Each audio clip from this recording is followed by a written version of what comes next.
Alright. Welcome to another how-to with LEROY KIFFLOM on Offroad Outlaws. This one's going to be for the trophy style vert build.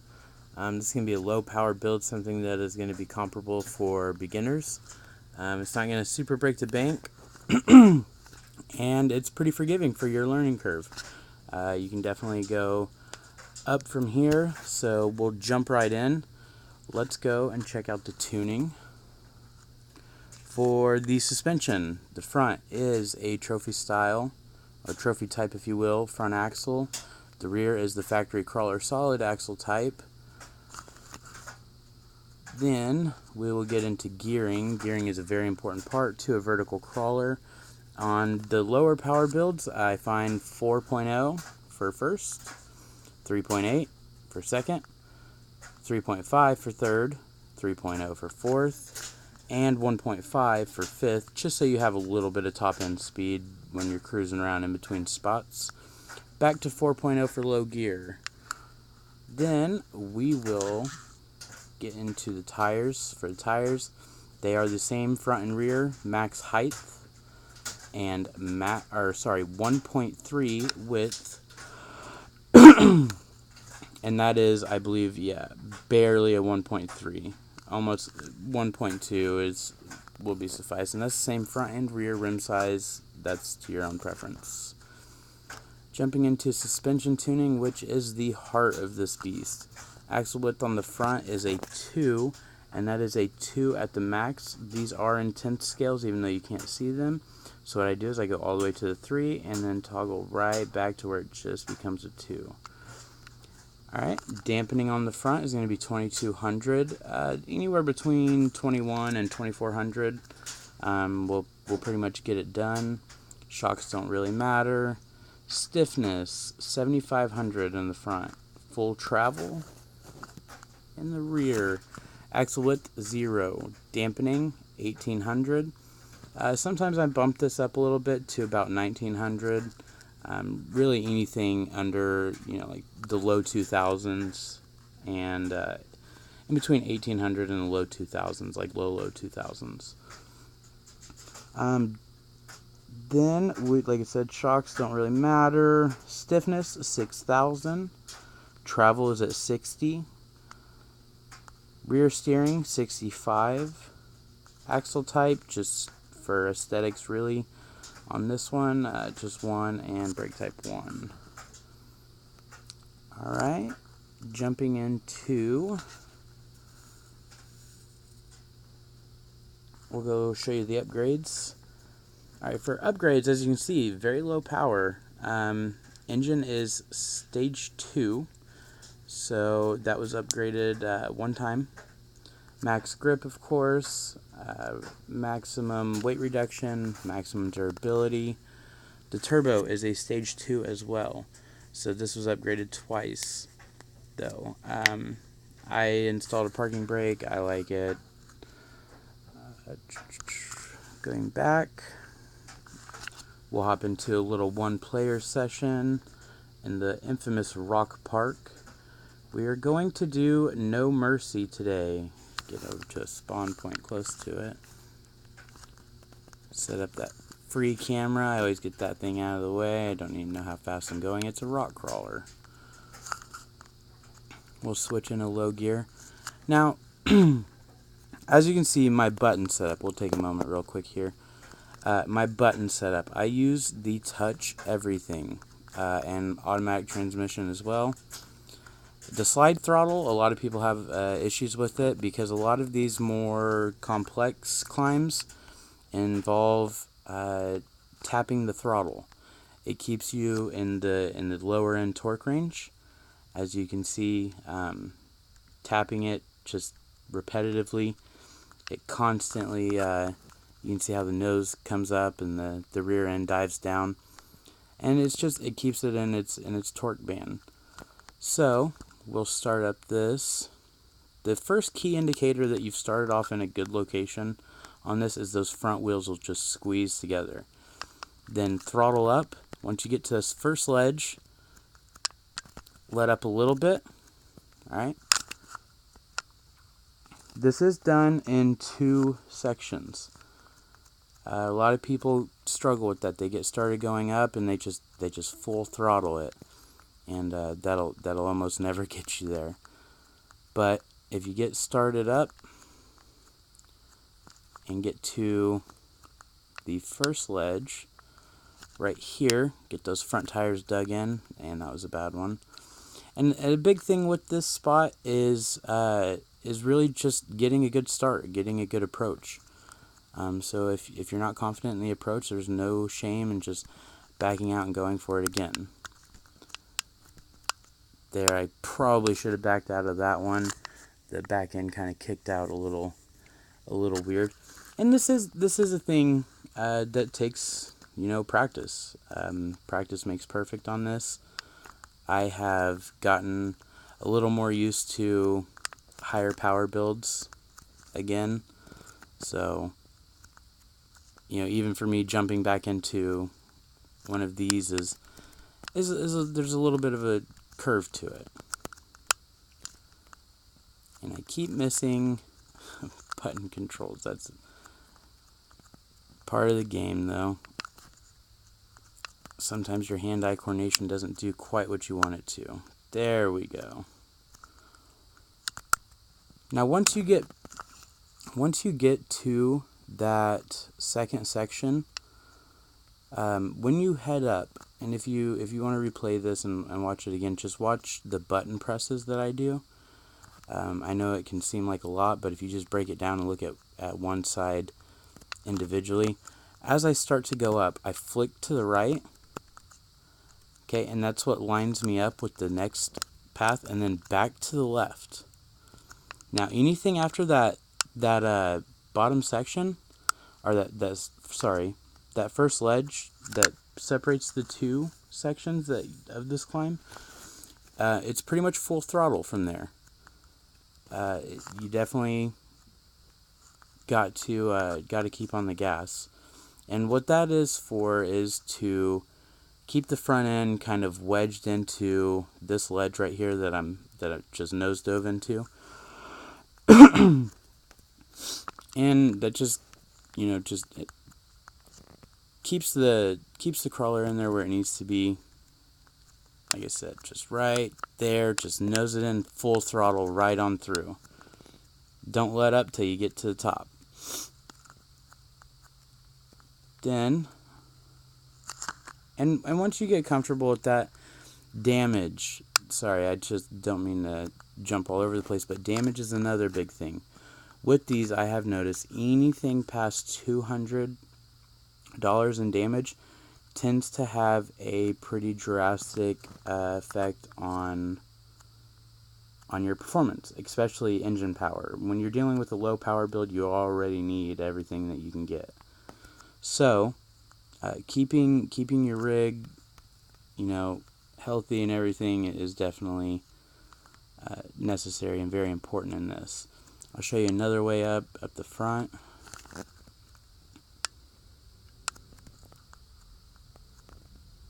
A lot of people struggle with this one. I do too as well. Most of the time it's not my favorite way up, especially with a low power build. It can be quite a booger. There, we almost had it. See, the low power builds, they don't quite like to power through that second section. We'll try a different approach angle here. We'll go a little bit less aggressive. Just kind of dig that front right tire in there. There we go. We had heaps more grip with this approach. Come on. Come on. There she goes. Oh, there we go. And then just work your way over and up and over she goes. I'll go ahead and show you a couple other cool spots here that I don't know, some people have found pretty interesting. Let's see. This is one not too many people know about.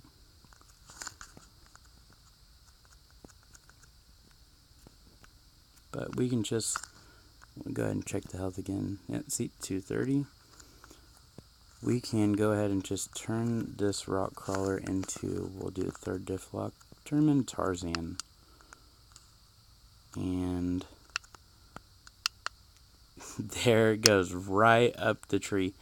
You can normally tell it didn't do it this time. That's actually really surprising. You can normally tell when you've done this one correctly, because unfortunately you'll get to the very top of the trees, and I'll see if it'll do it this time.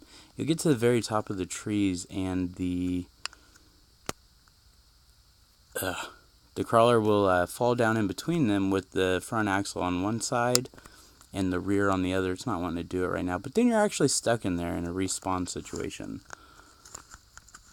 It's kind of comical, but I guess could be a nuisance. But hey, half of these vertical climbs and tough stuff, they really are. Another one is back here in the corner. A lot of people actually know about this one, but a trick I found is just kind of skimming along the side of it to get that front wheel up off the ground.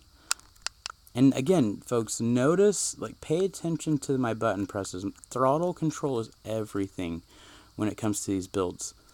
And a lot of it, like I said, is manipulating and harnessing that low end torque.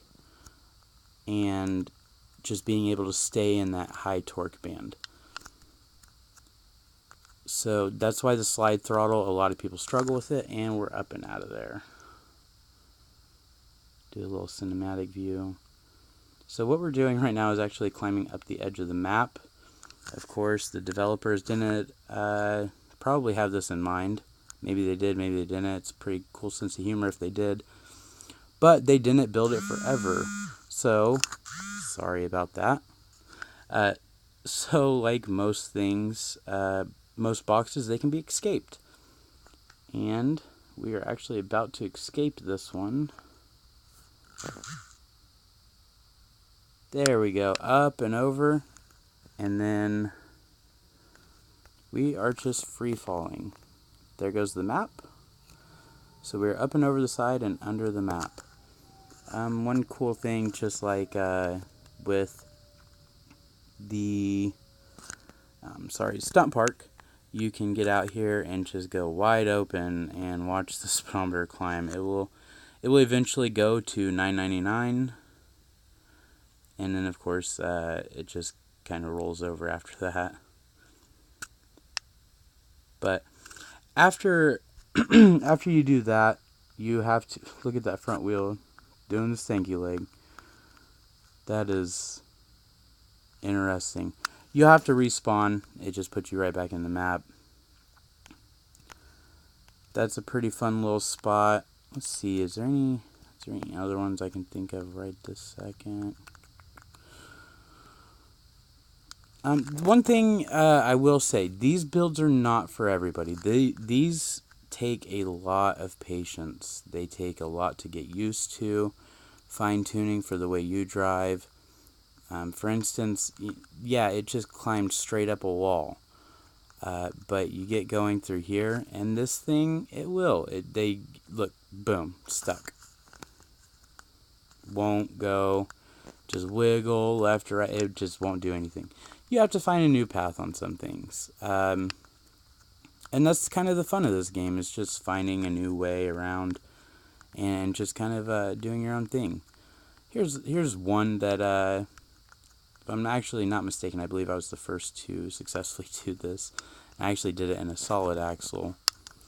But this spot is pretty infamous for being a headache to most people that try it.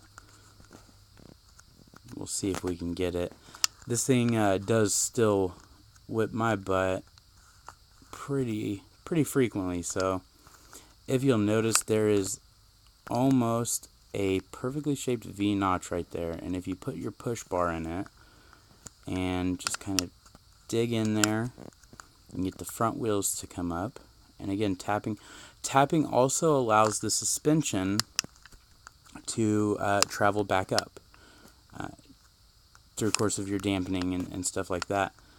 So that's another benefit, is it'll give you some clearance. There, we almost had it. I'm not actually sure if I've done this little climb with a crawler this low power. It should do it. Just started up the hardest part of it. But this is just a lot of finding the groove, and there's not a magic spot that, hey, you'll get it every time. This one, I think, honestly boils down more to probably persistence and luck. It's definitely not one that you can hone in on and you get it every single time. It's just one that once you get it, there is that feeling of satisfaction. And of course, there is the danger risk of if you go off like I just did, you can end up in that hole. Everybody knows what that hole is capable of. We're going to fix the truck and try that one more time. I just don't want to run the video real long.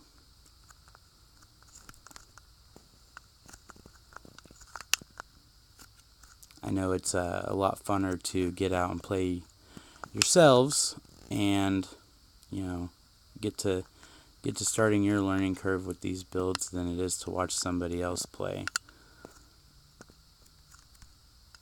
But we will give her the all-American try. There it is. There it is. Now, can I keep it? Can I keep it? Come on. No, goodness. And like I said, I'm not completely certain that I've done this with one this low power, because it does take a bit of oomph to get it up this hill, or up this climb, sorry. There we go. Notice I had a lot more success when I started tapping the throttle. It's just that torque band is key. Learning throttle control is 9 times out of 10 going to be a deciding factor in whether or not you're successful with doing climbs like this. Patience and throttle control. The tune can only do so much. I mean, there's so many different variants of tunes. I have wide trophy front axles. I have wide tire, narrow axle. There's so many different variants that it honestly boils down to your capability of your throttle control, your patience, and how much dedication and time you put into practicing. That'll really be what sets the bar for honing in on your own set of skills and how your tune needs to be. Overall, this tune will get you a lot of fun climbs, and it'll definitely start your learning curve. This is definitely a very good tune to start out with. It's very forgiving. With the higher power ones, they're real snappy. You have to bang, bang, bang, be able to flick left, flick right, tap the throttle here, you have to be very, very calculated with the higher power ones, because once they get grip, they're gone. They just shoot up. And, that can get you into some situations, whereas this one, if you hold the throttle a little too long, there's not a whole lot of power. It's going to do what it can, and you can notice, hey, I need to let off here, and it just travels along. And this is obviously from here you can build up. Unfortunately, with this game, I don't know why they haven't integrated the ability to detune your vehicles, but that's kind of frustrating. But we never know what the developers have in store. Half the time I don't think they know what they have in store. They rely on us and videos like this. So please like, share, and subscribe. Definitely appreciate anything. I'm actually getting ready to set up a Twitch as well, so I'll start doing some live streams on there, and maybe get some viewer things going on. If you guys want to get into a crawling session or do a realistic test trail ride, maybe a little Q&A or something like that, and just have some fun. So, like I said, look forward to starting that. As soon as the Twitch is set up, I will make a video on it and have all the information in there. We're approaching 20 minutes. I'm going to go ahead and cut this video, guys. Again, this is LEROY KIFFLOM. And KIFFLOM, my brother.